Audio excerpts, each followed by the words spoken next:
Salanke, top place, top vavy.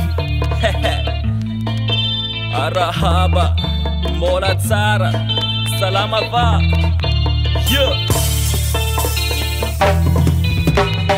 Mbola tsara tsika ela tsy fanojy, akory alina fa sovoatsika tojy. Mbola tsara ray aman-dreny, mbola tsara zoky, mbola tsara zandry manakora tsika jiaby.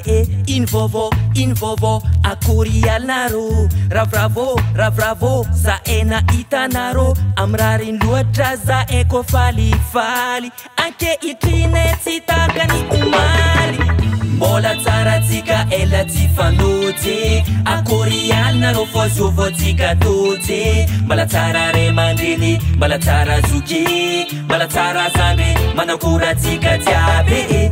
Mbola tsara tsika ela tsy fanojy, akory alinarô fa sovoatsika tojy. Mbola tsara ray aman-dreny, mbola tsara zoky, mbola tsara zandry manakora tsika jiaby. Maraina ny andro fomba mifampiraabe, ela tsy fanojy tsy magaga mifampiraabe. Na mifagnorokôroko na mifandray-tagnane, samba amle mazatra ijiabijiaby zegny. Na asora vaovao no tolorogna araaba, tratriny tomba avao tolorogna araaba. Tsy maty fomanegny anao ho arabegny, na aligny na matsagna mety jiabijiaby zegny. Maraina ny andro fomba mifampirahaba, ela tsy fanojy tsy magaga mifampirahaba. Na mifagnorokôroko na mifandray-tagnane, samba amle mazatra ijiabijiaby zegny.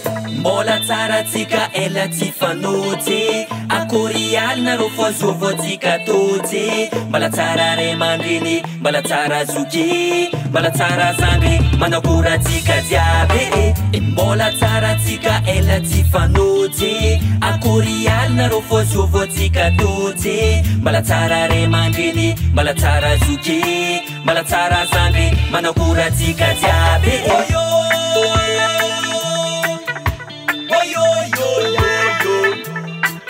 Mbola tsara, salam aleikum, bonjour. Tonga tsy miarahaba anao namany itezitra, na vavany maiky laza anao niarahaba tsy maintsy atolotra. Tolorogna arahaba, samy mahazo tandrify azy, nanao nantokatragno nanao aparikazy. Tonga tsy miarahaba anao namany itezitra, na vavany maiky laza anao niarahaba tsy maintsy atolotra. Tolorogna arahaba, samy mahazo tandrify azy, nanao nantokatragno nanao aparikazy. Mbola tsara tsika ela tsy fanojy, akory alinarô fa sovoatsika tojy. Mbola tsara ray aman-dreny, mbola tsara zoky, mbola tsara zandry manakora tsika jiaby. Mbola tsara tsika ela tsy fanojy, akory alinarô fa sovoatsika tojy. Mbola tsara ray aman-dreny, mbola tsara zoky, mbola tsara zandry manakora tsika jiaby.